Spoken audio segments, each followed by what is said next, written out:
Welcome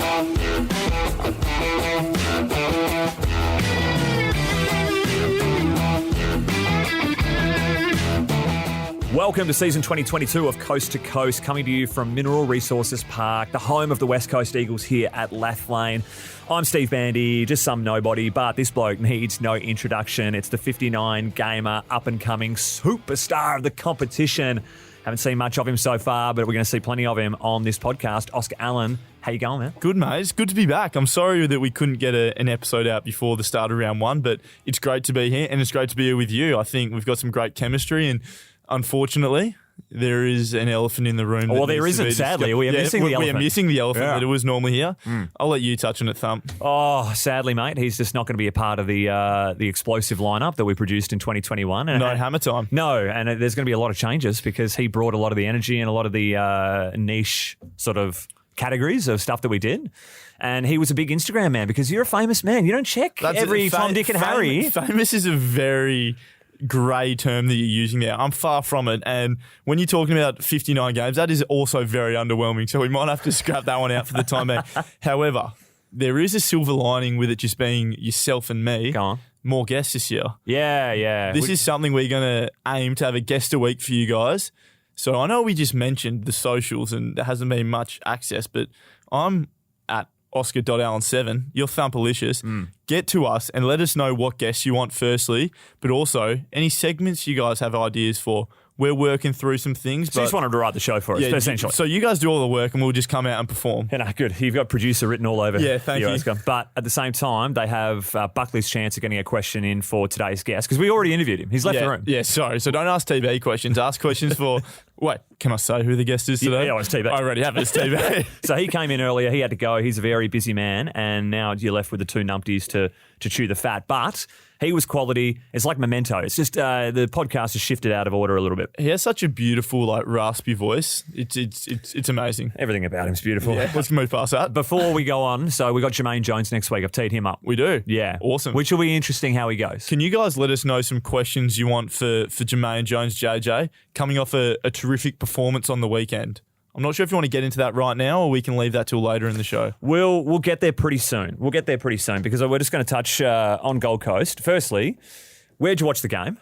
I watched it at home. So currently we've got a players box and there's only a certain number of players allowed to sit in the players box because of COVID regulations. And 59 games doesn't give you a lot of clout? Well, unfortunately, they had some blokes in there that had the emergencies, then they had the extra physios, the extra doctors, then you've got some safety integrity guys. So you've been dumped from a couple of the doctors? Because they got doctors on field, Oz. So this is the emergency doctor you've been bumped for. I mean, it's just showing me where I sit in the pecking order of things. And as I'm not playing, I have very little use.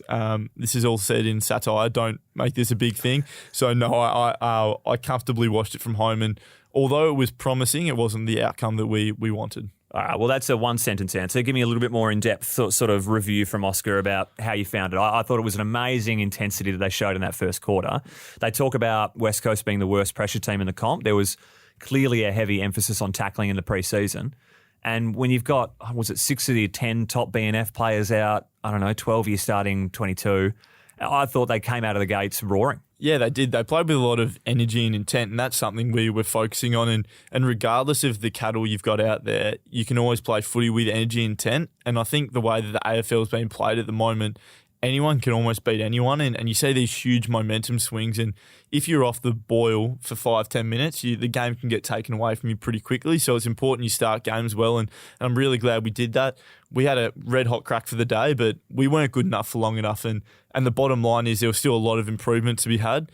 And we're not making excuses with the players that were missing because we still had a lot of quality on the field as well. We can't forget that. And in the end, not getting the 4 points isn't good enough, and that's the bottom line. It shows how important midfields are in the competition. I think we knew that, judging by salaries, by Brownlow counts, but that's a different story in itself. But the midfield engine room and the depth within it holds a lot of sway in games of footy. It is, and with the 6-6-6 rules with centre bounces, you can get heavily scored against, and there's no real contingencies you can put in place to help you defend those because you can get really deep entries and get into isolated one-on-ones, and without getting into the two footy nitty-gritty, which we tend to do sometimes but not all the time, it is a really important part of the game. So one of the oldest lists in the AFL were the West Coast Eagles. Certainly not on the weekend. No. They had 13 players around 50 games experience. Yep. And 7 players with about 15 games experience, which is just outrageous, Oz. Yeah, it is. It really is unbelievable. So I'm going to talk about the preseason from hell that we've had in the medical room. Okay. But let's just firstly touch on these 4 debutants we had. We'll just chew the fat and find out a bit about them and what you think of them deep down. Yep. Brady Hoff was the first one. I love him. Hoffy, the Hoffman. Hasselhoff. Does anyone call him Hassel? I do, but he doesn't get it, I don't think. He's probably thinking, He's a bit young. This guy is so weird. He's been limping around and he just hasn't talked to me all year. Now he's calling me the Hassel. He's a great fella. He's a good young player. He played a bit of league footy before he was drafted, so I think that is pretty evident when you watch him. Like, he looks like he fits in pretty well. The other thing is he's a raw young kid who obviously his body has a lot to develop, and I'm just stoked with the way he commits to the game and really plays for the boys. And yeah, everyone loves him. I think he had 22 touches in his league debut game. He did. Against the Lions. Yeah, against Subi. That's a pretty good effort. But training with the backs as well, so has the ability to play mid at some stage, I'm assuming, down the track. Yeah, I believe he played forward when he played Peel. When he played for Peel against Subi, sorry. So he's a bit of a swing man, which we do love on this podcast. We've got 2 of them, yourself and me here. You're swinging between the midfield or the wing and the bench. Me, more forward and back. But yeah, we love Hoffy. Lifelong West Coast fan, so I'm assuming all his Christmases came at once. That is great. That was the same for you. You're a big Nuffball Eagle too. Yeah. I've got funny photos to show you. My mum sent me from me with old West Coast kit with like a Hawaiian necklace on for the 2006 grand final. Yes. Yeah, it's cracker. Do you go to open trainings and really ham it up? I did a little bit, but it was different back then. Like, life was different, and I feel like the open trainings, there was way more people there way back in the day. Obviously, we do have great fans and people do come in, but due to COVID contingencies, it is a lot different and more difficult to be able to get these things done. So he was the debutant, of the 4 Eagles debutant. He played his first AFL game. Samo Petreski-Seaton made the move back home to Western Australia. He looked dangerous in the preseason in that Freo game, so he was rewarded. You can see that he has the ability to play in a lot of different spots, and it's a matter of where they want to stick him and where he's going to be most valuable on this Eagles side. I think, back in 2019, he averaged 20 disposals, 4 tackles and a couple of clearances, and then didn't really see a lot of midfield time beyond that. But you can tell, footy in hand, great decision maker, classy ball user. Yeah, he's come from a really good footy calibre. Like, he was picked 5, I think, in the draft, 5 or 6 in 2016, the year before I was drafted, and he's played 94 games already. So compared to my measly 59, he's well above me, but there's a reason why. He's a class footballer. He has a lot of time, and I remember even playing him back when we actually played Colts footy against each other. He was always someone that was really well respected around the competition as an underage footballer, and it's clear to see why. He played a really important role for the boys on the weekend. I thought he played his role pretty well too. Unfortunately, he probably didn't have the impact throughout the whole game as he would have liked, but I thought it was a really good start for the club. The pulled kick he had in the 4th quarter. Unbelievable to Petch. Yeah, great kick. And I can't believe that wasn't a goal from Petch too. Wasn't he celebrating like it certainly was? It definitely came off the post. Where were you when you watched the game? Were you at the game? I was at the game, but I'm side on in the box and saw none of it. I saw Petch get up and about. Must be very nice side on in the box, mate. It wasn't too bad. It was probably better than the living room in Sorrento, mind you. Samo's 23. He's so young. That's unreal. Yeah. For 90-odd games experience. So anyway, he's in the Eagles squad. Patrick Naish, what a classic story. So I remember watching the news and they were staking out the airport when he lobbed for the Pracky game. Must have been the second Freo game he came and played with. Yeah, he did, yeah. And the news crew were hanging out with him. What a whirlwind that'd be to go from, where did he go? He was at St Kilda for the training maybe, obviously 9 games for the Tigers, but he was jumping all over the shop. There was a bit of Norwood involved there, or there was an Adelaide team as well? Yeah, Naishi. So me and him were actually the same draft year. So we spent a bit of time together. We did the combine together and played for the same All-Stars team. So they used to do a curtain raise before the AFL Grand Finals. Who do the All-Stars play? So they picked the best 44 players in the country for that draft year, and then you split them evenly and play. How do you decide who goes where? Yeah, there's the coaches. So I think my coach actually Brad Johnson. So that's why me and Brad are thick as thieves, and he likes me for some reason. But yeah, so I've known him for a little while. I wouldn't say I've been in close contact, but here and there we've been communicating over the time, and he's a classy ball user. He's played on the wing, half back flank, half forward, and he's another one that's probably a product of being in one of the best sides of this generation, really, that Richmond side. It was really hard to break into, and especially the small forwards they had as well. Yeah, exactly right. And some of their wingers were, you've got your Lambert, your Shorts, McIntosh on the wing, who was a really underrated player, hard team to break into. And I think you can see when he's come over here, he's pretty good with ball in hand. I think that's one of his strengths, and he's hard running, and I thought he played his role on the weekend. What's going on with his jumper though, Oz? Yeah. So you know what's happened here? Connor West would be filthy about this. I would hate to see someone else running around number 12. Yeah. So he's ended up wearing Westie's jumper. I'm presuming they couldn't get his done in time for some reason, but he wore 38 in the preseason. Yeah. And then 43s bobbed up at some point. Yeah, I'm very confused about the logistics of it. Who is 38 at the football club? Nah, I'm so bad with numbers, man. So, the fact that you said 12, I was like, oh, that's right. No, he's 12. Yeah. He's 12. I think there is a 38. This is going to really offend someone at the football It's club. definitely not Brett Jones, so I'm not sure. Who? Brett Jones used to wear 38. Yeah, so did Kurt Mutimer. Oh, really? Yeah, Moody, he just got engaged. Congratulations to Moody. Hey, nice work. Yeah, there you go. Booming left footer. So I had to look up 43. I don't even know what number he's ended up on because like Zach Beck and Ashton Hams were the 43s, but I don't even know if he's set on 43. I'm that confused. he is number 43. Okay. Yeah. Okay. All right, just making sure. But yeah, he played in the weekend. I thought it was pretty good. There was another point around Anashi is that when he came here, Yep. is that you obviously got to find somewhere to live. Like Airbnb's a hot property at the moment. They are. And you think you got 40 dudes on a list. Like not everyone's loved up or got kids and whatnot. Yep. So you'd think there'd be a few options. Hey, mate, I see you're a bit destitute right now. I'll give you a hand. But he's ended up spending a couple of nights at the Shuey's house. It's been more than a couple nights. Is he still there? He's actually moving out today without putting his personal laundry on open air for everyone to find out. But he is currently moved out today. I think Luke was just looking for a free babysitter, if I'm blatantly honest. It was asked if Naisha could come and live with me.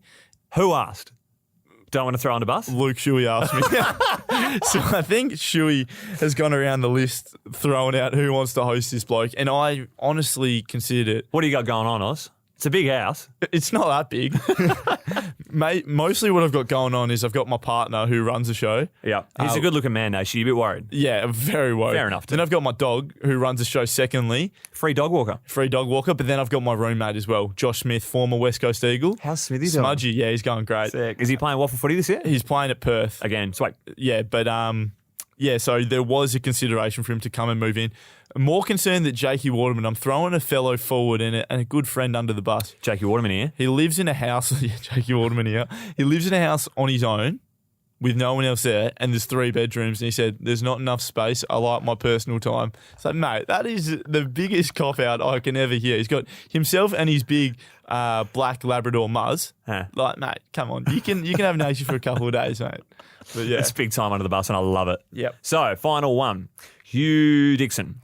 Also played with him in that All-Stars game. Played with too many of these boys. Yeah, Dicko got drafted to Freo, spent a number of years there, played 1 game at the end of his first year, kicked 1 goal, and then unfortunately Good goal. You see it? His first goal? Yeah. No, I haven't seen it. It's a ripper. They were getting done. It was garbage time. But it was cool. That was a good goal. Yeah, and so he's obviously been signed up by the club as well. He's same age as me, so he's a young key forward. He can play a little bit of ruck.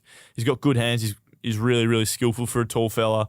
And yeah, I thought on the weekend he made a contest, which is all you can really ask him to do, and got a goal in his first game for the club, which is great to see. The contest he made, it must have been the second term that created the Petch goal on the line, was brilliant because he drew 2 big key defenders to him, made a good contest, spilled the ground, and again, that's what you're requiring from him. He came out of the Tasmanian State League. He did, yeah. He's not the only West Coast Eagles Tasmanian listed player. There's only 2 in the club's history, I'm told. So Okay. Trent Nichols, Okay. yep, and Shane Porter. I don't know who either of those If people you are. asked me to pick him out of a lineup, I've got Buckley's chance. Have they ever played for the Eagles? Oh, mate, you're putting me on the spot. Absolutely Hopefully no they're idea. not listeners. I do respect past and present players, but I'm not too sure about that one. Yeah, no, but I honestly thought he would be the only Tasmanian because he was the only Tasmanian in the draft or went to the combine. He was. Yeah. I do remember this. So he played for the Allies, and I think it was him and Chase Jones, who now plays for Adelaide. But Chase Jones was an underage player. But they were the 2 that played in that Allies team, which is, for those who aren't underage football nuffies like myself, it's a combination of there's WA, Victoria, Vic Metro, Vic Country, SA, and then Allies is a combination of Northern Territory, Just everyone else? Yeah, the rest versus the rest. So he was a part of that side. Okay. A couple of other things, mate. We're going to talk about Jermaine Jones. I want to talk about Jermaine Jones. Yeah. We're going to have him as a guest next week, and we'll talk more in depth. I'm excited. This is going to be a weird one to say, but like he almost plays his footy like his personality. Yeah. Just sort of so energetic, bubbly, frenetic, exciting. It kind of suits him. It does. And when he plays as well as he did on the weekend, it's great to see. And I think the consistency when you're that type of player is even when you're not feeling well, performing at that high level. But on the weekend, he was terrific. I thought he really energised the way we played the game, and he's exciting. His finishing was top class, and I'm glad the fans could see what we've been seeing all pre-season. And he's actually similar to Jack Petrocelli in ways, the way he plays. He's dynamic, he's fast.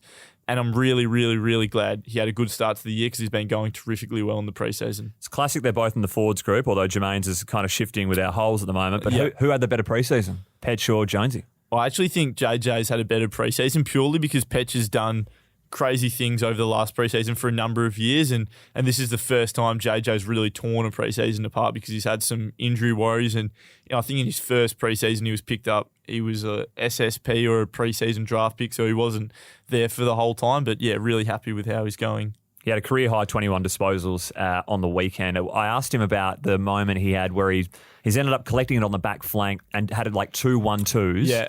Off the back flank through the guts, had the 1-2 with Bunga. And Big Marbial Chol was chasing him down. And he was absolutely gassed. He said, Thumper, I struggled to get to the end of that run. Oh, it was brilliant. Anyway, he'll find his legs. And I look forward to that all year long. It's just so handy when you find these spark-type players that can come pinch hit, kind of like how Willie was doing back in 2019. Just throw him on ball for 5, give the A-graders a rest, and they're dangerous, man. Yeah, absolutely. They're so dangerous. So... okay, that's my Jermaine Jones love fest. Cool. The other point was Xavier O'Neill and the 2 amazing things he did on the weekend. Yeah, so the first one was that one behind the back. And I'm not sure if it's borderline amazing or just lost control. Yeah, he's just got no clue what he's doing. But that was amazing. And the second one, and this is actually, I hope you'll laugh at this. You might laugh, you might cry. So he's spun out of a pack, given a fend off, snapped on his left from 30. Got good height on it. Great height. And I looked at my roommate, Josh Smith, who, for those who are unaware, was at West Coast for a year and plays waffle footy for Perth now. And I said to him, I haven't seen him do that before.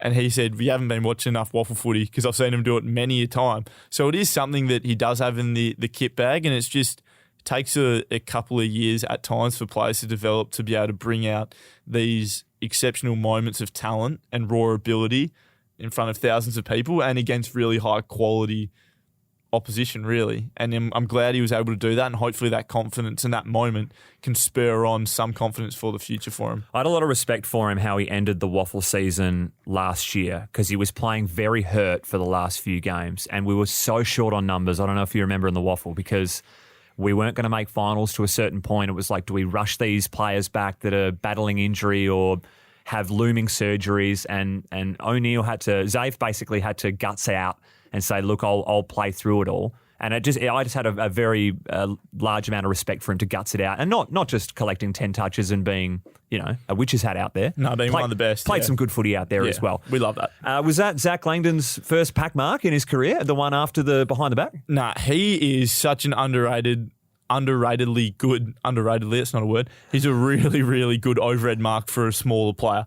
Like, his hands are elite. And we haven't seen much of it so far. He took a great contested mark against North Melbourne in the wet last year. If there will be someone out there who will remember it, a listener out there, he has great hands overhead and it's one of his strengths. Okay, so that's the love fest from the game. Boys have got North Melbourne on the horizon. Sunday game? I believe so, yeah. What are you doing? You on the couch? I'm on the couch, probably. Brilliant. Going around Jake Waterman's, watching it in 3 different rooms? Yeah, whilst he's not there.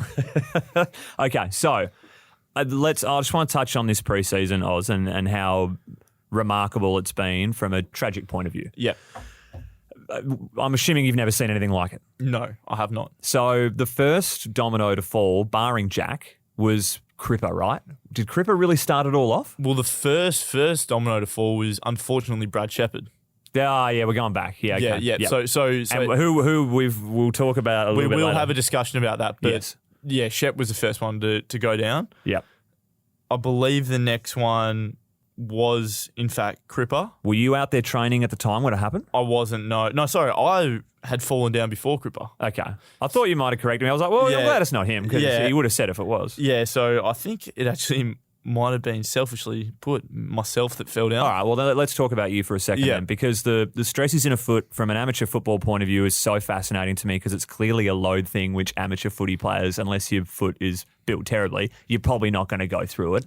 But at AFL level, you'd think it's mainly a load type issue, right? Yeah, I think so. I mean, there's a lot of other factors. I mean, I've come off some cleanups in the off season, so there's different loads that have been put on, and we've had a really good preseason. I've trained the most minutes I have so far, so that's why it was frustrating. I thought I was looking forward towards a really healthy year, and I'm still looking towards a really, really good year.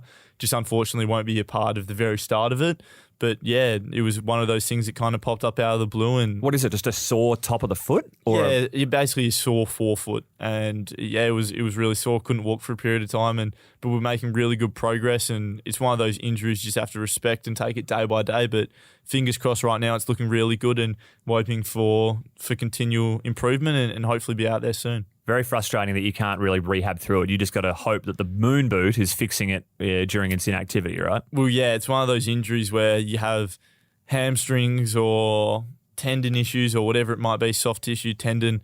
You know it's going to heal, and you have belief, and sometimes it's tight and sore, but you can push through it. But this is one of them where you just got to respect your body, and it's telling you to hold and put your foot on the brake. So you've got to listen to it and do that, which, as I mentioned, is incredibly frustrating. But sometimes there's always a blessing in disguise, and I know maybe I might have got a bit stronger over this last period where I haven't been able to run, and will set me up for an even better season and career as well. That's good optimism, Oscar. Thank you. I'm growing up, aren't I? I would never have said this a year ago. Okay, so I couldn't even tell you in what order it Okay, then, let's go Cripper. Let's just do Cripper. Cripper, yeah. So were you watching training when this happened? I was. It was actually a signing session. So for those who don't know, we have signing sessions 2 a year where all the corporates and sponsors put in their jumpers or club memorabilia that every single player has to sign, and it's a very arduous task. So you're saying Cripper got out of it in the best way you knew how? No, so I was actually off because I had hurt my foot a couple of days earlier, so I missed the original signing session. So I was making up for it and watching.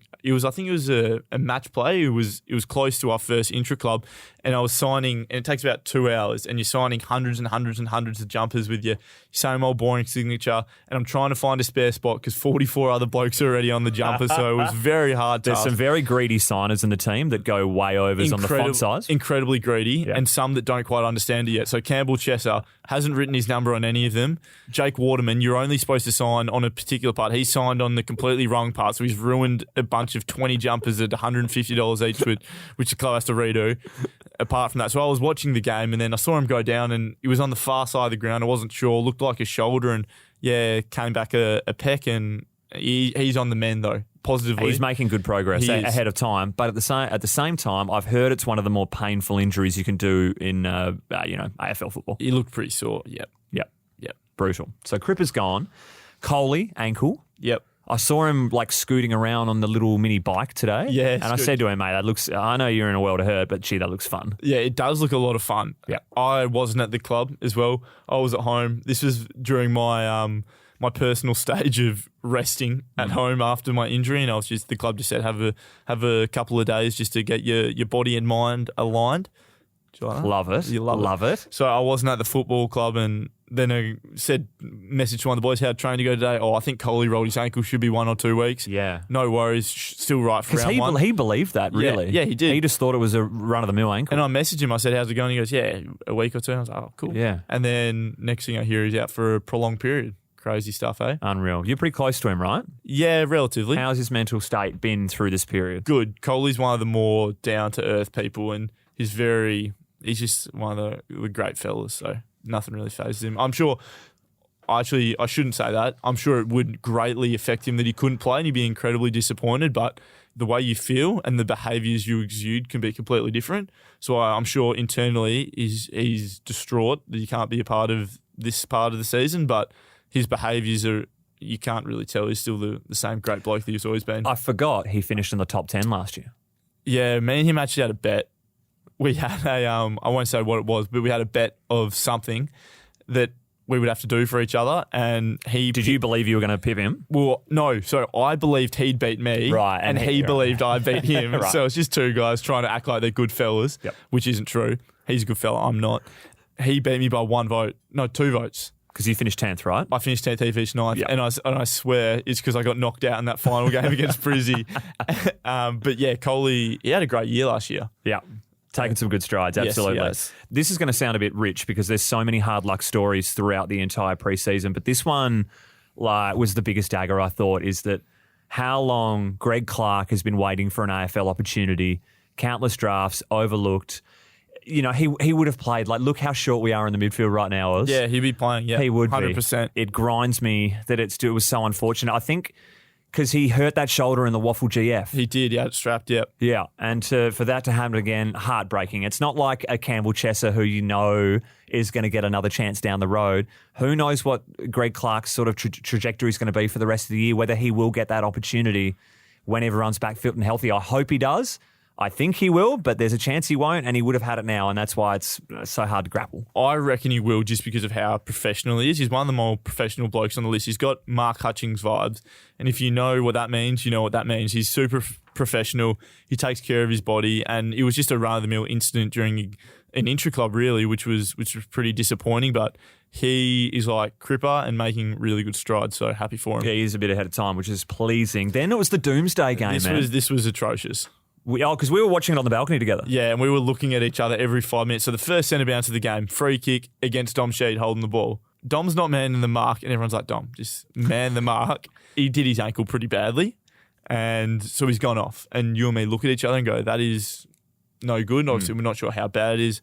Again, we're thinking hopefully run-of-the-mill injuries for an ankle a week or two. Seems like we don't do just normal ankle rolls. Not if really, we roll our ankle, we roll our ankle. Then 5 minutes later, Campbell Chesser, first game for the club, preseason game, takes a nice overhead mark, lands awkwardly. Was that in the first or second quarter? I can't remember. First. But then seeing him hobble off, because you would know he took the kick. So he landed and then took the kick. So you instantly think he's okay. Yeah. Right? He's not too bad. Talk about his preseason, Oz, because he looked to have a spot cemented. We're not in the coaching committee, but you would think he would have been a lock to be in the 22. Yeah. And besides from being one of the more attractive men with his shirts off in the entire list. He's one that I'm never letting stay at my house with my missus because I love her to death and I trust her with my life, but he is a handsome man. Gov said in an interview when we were talking about preseason and first year, he goes, yeah, I haven't seen Campbell Chesser with a shirt on yet, blah, blah, blah. And I thought, oh, that's a weird but funny comment. But then when I saw him topless, I was like, well, I understand why you're rolling around looking like that. It was $1 million. I'll tell you what, him and Josh Rochelle, who played for Adelaide on the weekend, kicked 5 on debut. I don't know what these underage kids are doing, but they have the best arms I've ever seen, man. I don't know what's going on, but they've got great biceps. And don't take that the wrong way, boys, but I'm impressed. Yeah. And then Yo followed suit with a calf Achilles or whatever it was. So we've ended up, I'm assuming we've ended up going to the Freo box and saying no mas. Like, we need to call this game. I think we called it. Halfway through the fourth, they just blowed the siren and said, no, done. And thank goodness Freo had some sensibility about them to agree to such a request. Yeah, would have been pretty weird if it wasn't. Yeah. Considering we were playing the next week as well. Yeah. Crazy stuff. Yeah. And then we get to the preseason game. Who went down in that one? Alex Witherden got suspended. Yeah. So there was another. Didn't need it, did we? No, we didn't need someone else to fall down on the final hurdle. So particularly in a preseason game. So we lost him. Then obviously... Then it was the COVID crew. So Liam and TK missed with... Such handy players, Oz. Yeah. So handy. I dare say they're more than handy. They are some of our best players. Well, Tim looked unbelievable in that Freo Optus game. Oh. Yeah. He looked quality, and he looked exactly what West Coast knew what they were investing in when they got him. And it just... To see him have an uninterrupted run during the preseason was brilliant. I don't think he had too many niggles at all. And he just hit the ground running. And anyway, he'll be back. That's not a drama. He'll be back. There's also another one we missed. Connor West had a hamstring as well. Talk to me about that because you're quite close with Connor. Yep, we played... Is he like TB where he's never done a soft tissue before?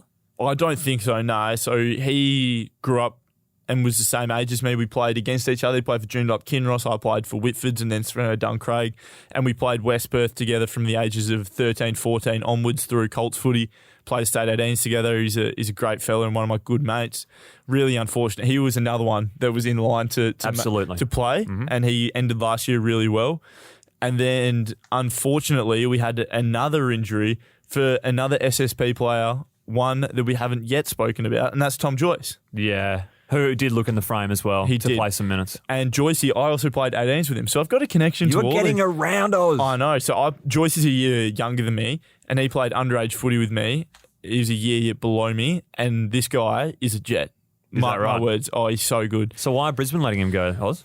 Well, I think, once again, a culprit of being, who's he kicking out of that midfield of McCluggage, Zorko, Lockie Neal, and then you've got Berry. You've got Berry. Who's that other little one? Zach Bailey. Zach Bailey, who's a superstar. Yeah, he's good. And then you've got Cam Rainey coming off an ACL as number one pick. Yep. Like, that's a tough midfield to crack into. And once again, he was probably in frame to be up for selection and wasn't able to do that. So I wonder what kind of team we're going to field for this weekend, because it's the first Waffle hit out against East Fremantle. Yep. And it's that debate of if you want to get some minutes into the guys that are coming back from injury at the moment. I'm not going to name them because that's some dangerous and areas. I'm not sure either, and I don't think you are. Well, you might be. You know more than me these days. I know a little bit, but I don't want to tip my hand. Yep. But it's going to be interesting to see how many do get some playing time out there. Did you know that they're going to play 9 games, I think, at the Wacker this year as home games? Oh, I did hear this. East Freo, yeah. That's awesome. It's amazing. I think the last time, I've got the stat here, because it involves your Falcons. The last time they played, I've lost the stat. Oh, hang on. It was something like 92, 94. Barra tweeted it, and they rolled West Perth in a final. I think that was the last game of footy. It was 3 decades ago. Really? Yeah. Sorry, I have made an error. We also have poached another East Fremantle product this year. I lose count. Luke Stranatica. Yeah, well, I was going to wait till another week because this episode is jam-packed with so many things we've spoken about. I was going to save Joyce in Stranatica, but we're here now. Yeah. Talk to me about Luke. Strats, I didn't play with him. Boo. I didn't play with Strats. He was a year above me, and he got drafted to Fremantle as a young ruckman, was there for a couple of years, and got let go and has been playing waffle footy for the last 2 years and dominated. Probably one of the premier waffle ruckmen. Had a tremendous year last year. He did. He was awesome. And he moves really well and has good skills for a big fella. And yeah, we were fortunate enough to pick him up. And again, the silver lining of all these injuries is we have an opportunity to give these guys, and a lot of them, their second chance on the list. And I'm hoping and I'm sure we will see them perform at a high level for us. 100%. That Wacker game, the first one they play is against West Coast, by the way. Bang. Yeah, round 9 or whatever it may be. Awesome. Great to have you back in the studio, ladies and gentlemen. And we got a special guest with us, key defender, 100-game milestone winner, ultimate lad of the team, Tom Barrass. Man, there was no better fit for you to be our first guest for 2022. Must feel pretty honoured. Very, very honoured, fellas. I really appreciate you having me on. Nah, Tom, I'm glad to have you in because you are the benchmark of intelligence at this football club. Woo! Do you agree with me with that comment? I disagree. I do disagree, but I'd like to know where you're going with this. So I've figured out a objective way to discover if someone's in the top 2 or 3 percentile in the football club of intelligence. That's playing group, I'm assuming. Yeah, playing group. It's one simple question, mate. What does DNA stand for? DNA stands for deoxyribonucleic acid. See, I don't reckon any other player in the playing group. I certainly don't know what that means, Thumper. 2-3% is generous. Yeah. I don't reckon anyone in the building's going to know that one. So that gets us off to a good start, mate. I want to talk to you. We're going to go through a lot. Obviously, first goal on the weekend, 100th game. Talk to me about that one. Running out with your young son, Billy, as well. Yeah, mate, it was an incredible day for me. I can't lie.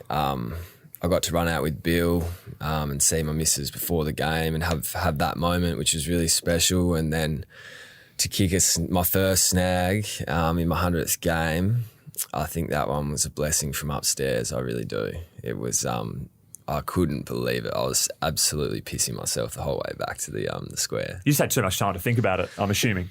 Oh, man, I feel a bit bad because last week on the ABC, Sharad asked me that if I'd kicked a goal in my 100th game, would I raise the bat and take the helmet off and kiss the badge? And I said, laughingly, yeah, of course, man, thinking that there'd be no chance on earth that I'd be kicking a goal, but I managed to slot one through, so sorry, Shaz. I rated the fist up to the crowd as he was running back to fullback, basically. Have you seen the photo of TB? And this is where my next question's going to. You with all your boys. Was that who you were giving the fist to? Because I wasn't allowed to go to the game. Were you giving the fist to all the boys sitting in the crowd All with the sign? the boys were up there, yeah, with the sign, swinging it around, full of mid-strength beers. So, yeah, I was just making sure I was giving them a bit of appreciation for their help that they'd given me along the way. That sign, the Mad Dog from Scarborough, do you know the first time that sign came out? Do you remember clearly the game? I do. Brisbane? I do, yep.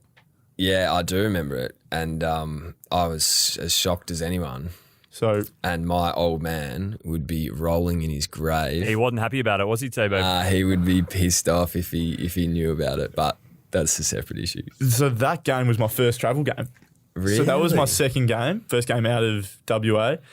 Round 23, 2018 at the Gabatoir. Had to win to get in the top 4. Had to win to get in the top 4.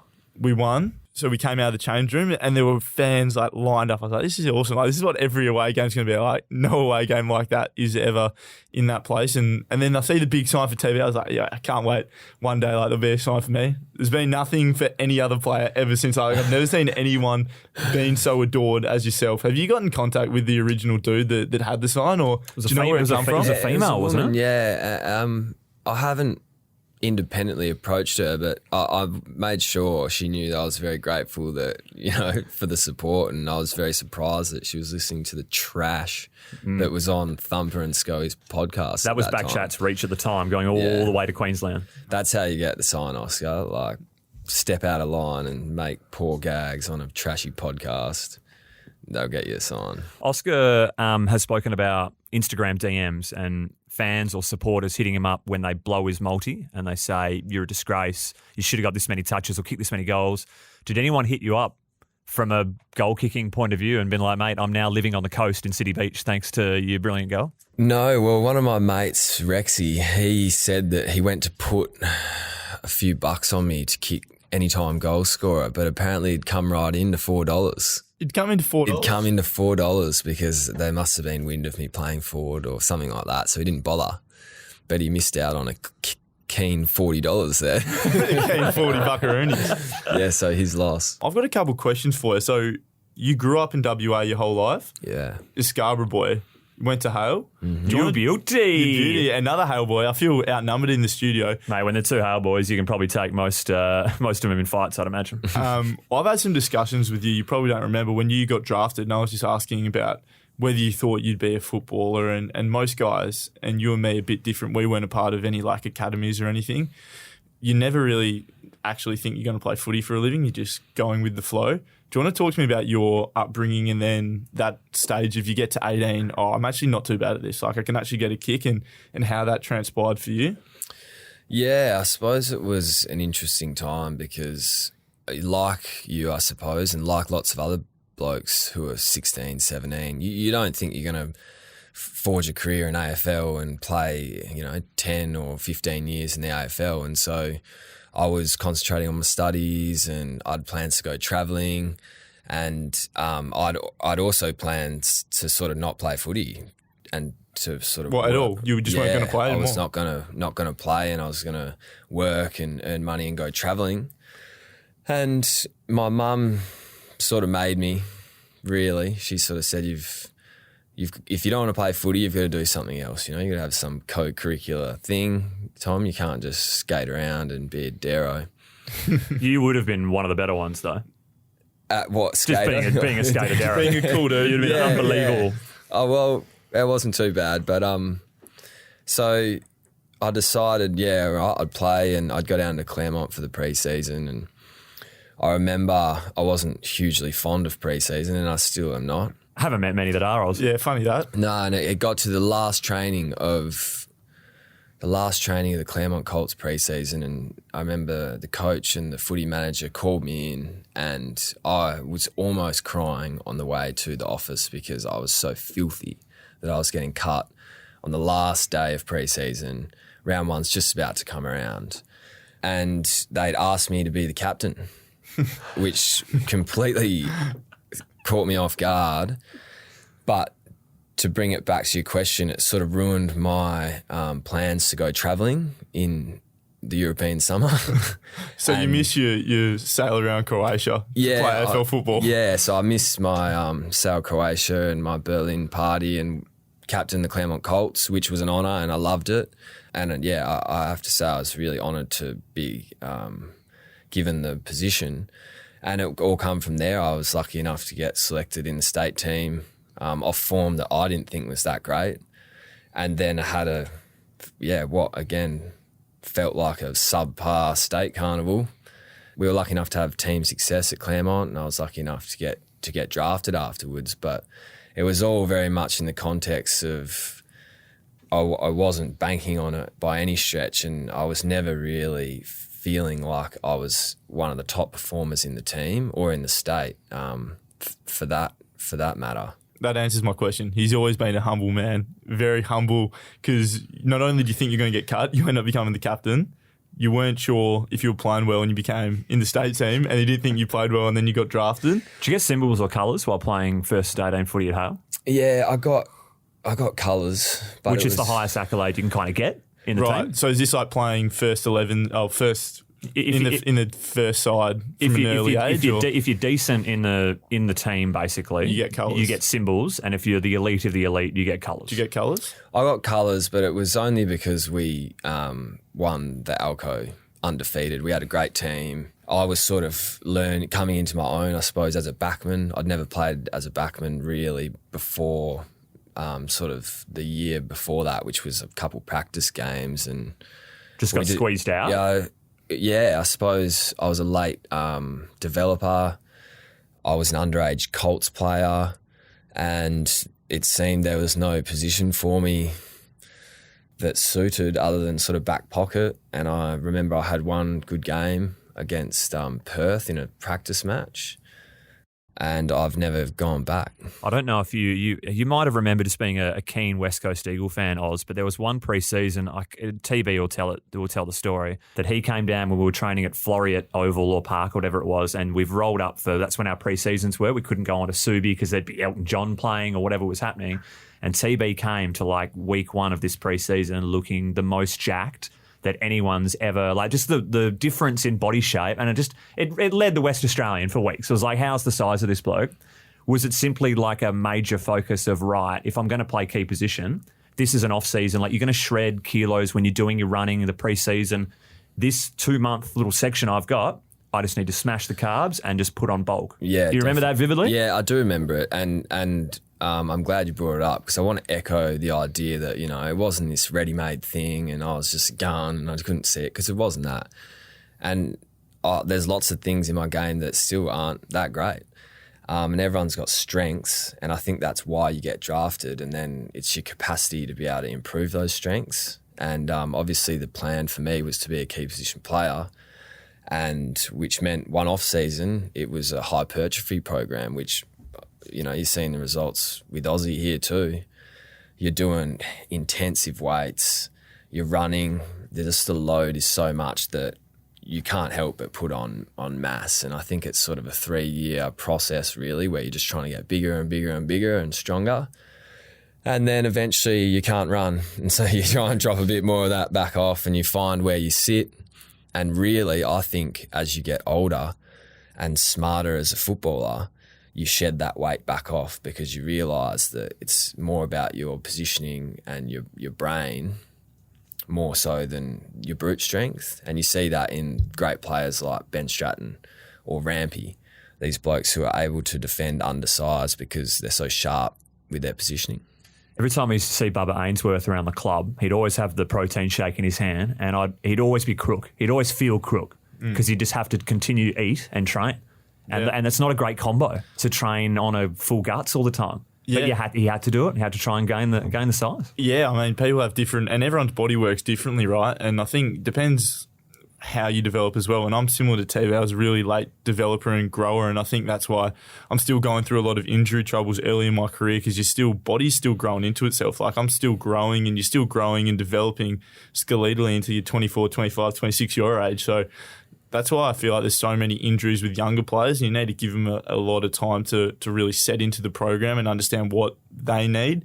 And then for the people at the club, so the physios, doctors, all the S&C staff, to understand how their body works too. And it's a really complex situation, and that's why you need a full team behind the actual team to get them out to play well on the weekends. I think you would agree with me with that one. Yeah, for sure. And especially in the legs. Yeah. And this is why it takes a long time for key position players, because there's a benchmark of strength that you need to get to, and you need to get there first before you can improve your positioning. And I remember vividly, probably 2 or 3 years ago, I always had these little skinny chicken legs, and still in some respects I do, but there's that 26, 25, 24, whenever it is, there's this period where you get your man legs. And you see it between your young boys and then your Josh Kennedys and your Jeremy McGoverns. There's some point around that 6 years in the system, sort of mid-20s, where something happens to you physically and your legs change. Like you get your man legs, which is a funny, phrase, yeah.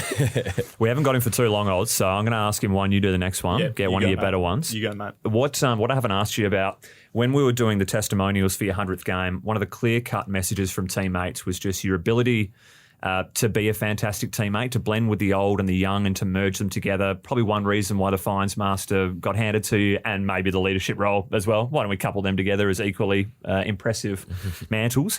But I want to talk about Brad Shepherd and ask you, you're always a friend first and worry about his playing second. What was that like from a teammate's perspective, from a mate's perspective, a fellow defender's point of view, to basically be going through that journey with him from when he started to get those symptoms to then when the announcement came out, and how you sort of dealt with that as a mate? Yeah, look, poor old Sheppy was put in a really tough situation, and you want to have a long career. You want to play in the context of, like you spoke about, this community of boys that love each other and that are pushing each other and are trying to get better, and you want to exist in that environment for as long as you can and build a good reputation for yourself. But in the same sentence, your health's your first priority. You can't go and enjoy the rest of you. If you can't go and enjoy the rest of your life, well, what's it matter how good you are at something, or how many friends you have, or great relationships you can maintain, if you can't remember things, or if you can't see properly, or if you get dizzy?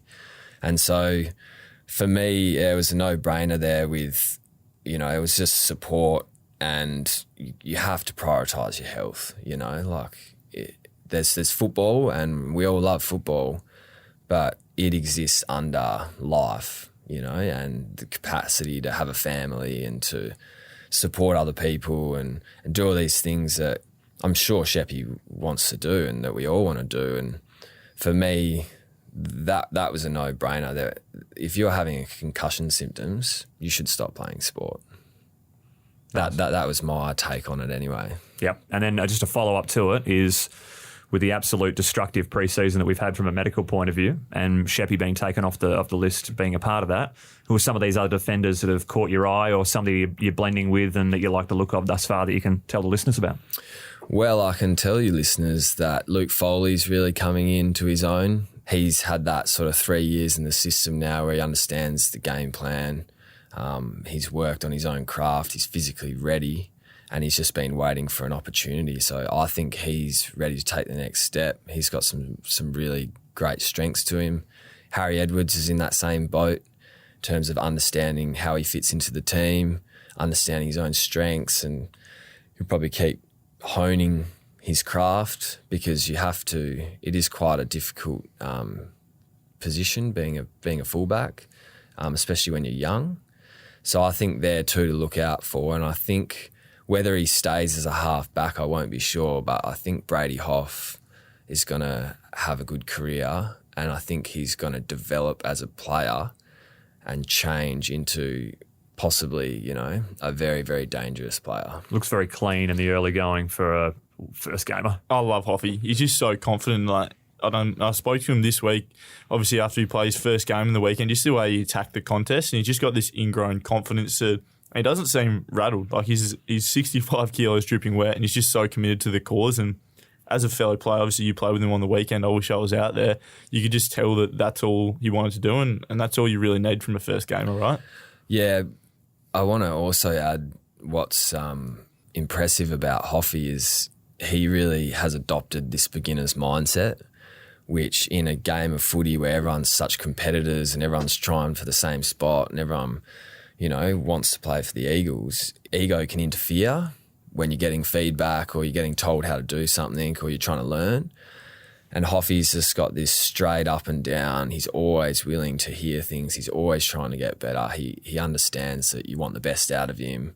And I haven't seen him take offence to anything or get his tail up about anything. And just the way he's reacted to feedback and responded has just really impressed me. I've got one for you, and you can go this as deep or as shallow as you want, and don't put yourself out. But I just wanted to ask you, last year, obviously went into your free agency, and you didn't go into free agency because you re-signed with the club for 5 years. Obviously, I know you're going to say it means a lot for you to be an Eagle, and probably an Eagle for life. Like the next 5 years takes you to, you're 30, 31 at the end of this contract? We have some big man legs by then. Yeah, you do have huge man legs. The trunks, the Shannon Herman hairy trunks. But what does that mean for you, not only growing up as an Eagle supporter, pretty much committing your professional career to playing and developing younger players at the Eagles and being a leader in the four walls, but also how did you find that period of, probably for the first time in your career, you're thinking, and I don't know if you were, this is just me speculating, like you're thinking,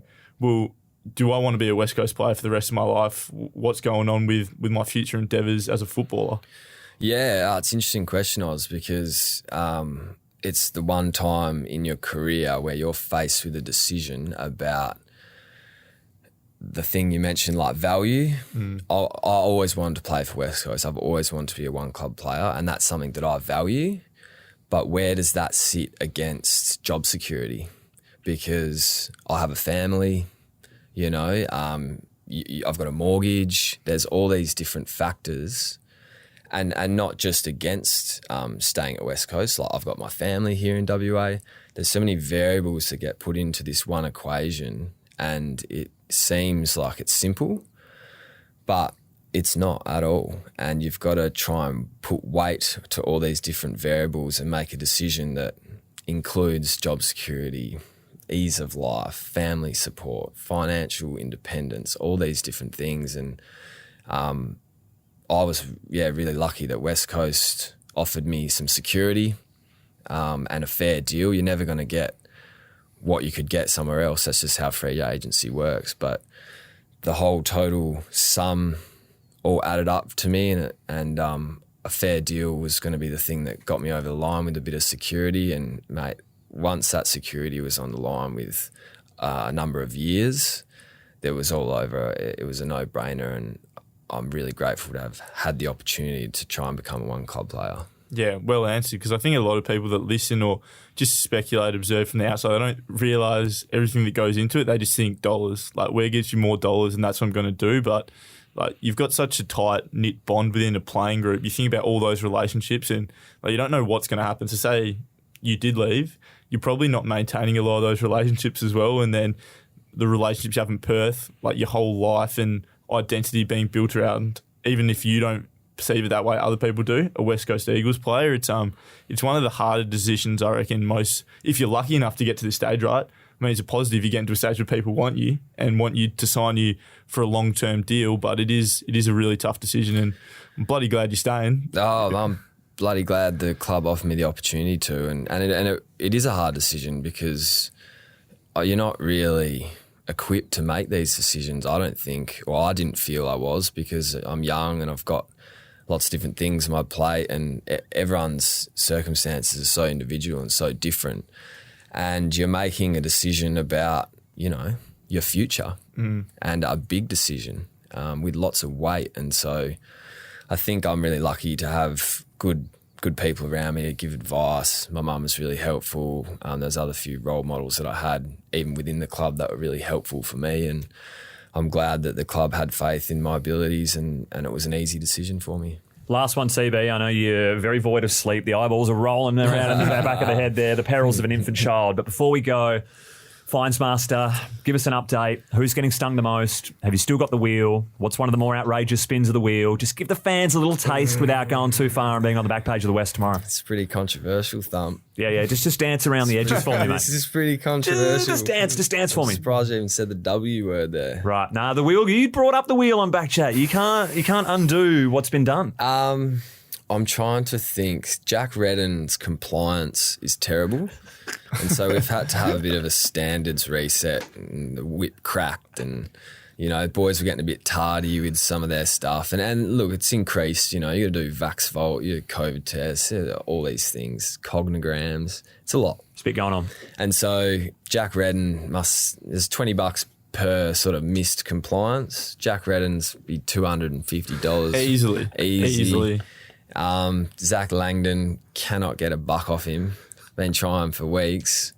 And the Wheel of Doom, I can't really disclose if there's anything too bad, but you might see a few shirtless Instagrams coming up. Yeah. There's some crackers that just stay within the four walls, and if you're at your own local footy club or so I've actually got friends who are past players who work in education, and in their office, so in the sporting office of teachers, they've introduced their own Wheel of Doom for punishments for misdemeanors or whatever. So I seriously do recommend, if you are in a workplace where that's acceptable, definitely do that. I don't think there are many workplaces where you can just spin a wheel and say you've got to do this for not doing this or showing up late. But it's a cracker. No, it is great, and I love the role, and I love that the boys all buy in, and it's a good way to keep each other accountable and have a bit of fun, and it really is great. Love it, TB. You've been an absolute superstar. Thanks for finding the time. You're a busy man. You're welcome anytime. You know where the studio is, mate. You pop on in. But until then, all the best for the remaining rounds, and